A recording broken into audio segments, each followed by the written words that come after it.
Qui coulait à quelques reprises. Mais vous, entre autres, je disais un passage dans la brume avec un paquebot qui s'en venait. Y a-t-il des événements qui vous ont fait peur? Oui, c'est ça. Puis, oui, c'est ça. Puis mon frère Sébastien était avec moi ce fois-là.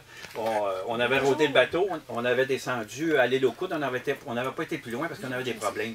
On avait des problèmes de surchauffe, puis on avait la difficulté avec la timonerie aussi, la conduite. On est revenu, puis rendu dans le port, il y a un gros cargo qui s'est mis complètement de travers parce que lui, il virait. Et puis moi, ma timonerie ne fonctionnait plus, il n'y avait plus rien qui marchait. On était à peu près à peut-être 20 pieds de ce cargo-là, puis lui, les 5 coups de brume, ça veut dire qu'il faut s'enlever de là au plus sacrant.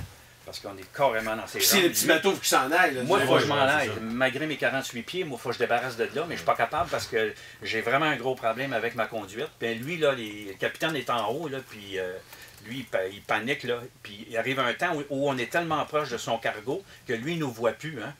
Et il ne nous voit plus du tout, là. C'est vraiment comme l'angle mort, ça. Il faisait comme une voiture, donc moi, j'étais sûr qu'on y passait. Je dis, regarde, on va se faire engloutir par le bateau, puis regarde... finalement, ça a passé. Oui, j'ai réussi parce que j'ai pensé de culer. De culer, c'est reculer un bateau. On a reculé, puis là, on a pu avancer, mais ça a été...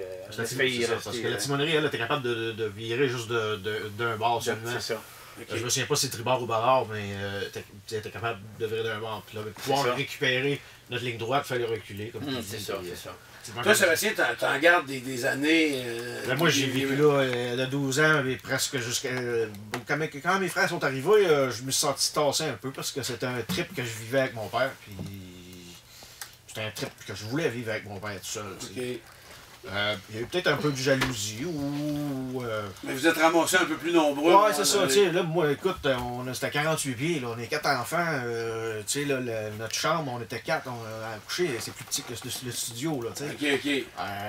Là, on est venu m'envahir. Mais c'est pas grave. Ça t'emmène quand même des valeurs. Puis tu le disais tantôt, de simplicité. Puis on en parlait juste avant avec les jeunes d'aujourd'hui qui ont tout cuit dans le bec. Ça t'amenait d'autres défis. Oui, moi, j'ai pas... écoute, on avait une petite télévision noir et blanc. J'étais heureux avec ça, moi. J'ai pas besoin de ça. Mon petit système de son en arrière dans ma chambre, puis... on avait vraiment le minimum. Monsieur Mignot, c'est ce que vous racontez dans votre livre? Ah oui, c'est ça. Donc, c'est ces années-là de toute la construction à partir du début. Puis après ça, le rodage, parce qu'on a eu des problèmes dans le rodage aussi. Mais on est revenu, on est reparti, puis on raconte tout ça. Puis les gens aiment ça parce que c'est pas un récit de voyage en tant que tel, à part le voyage qu'on a fait dans le bas du fleuve. Mais tu sais, c'est pas un récit comme les autres, ça fait différent.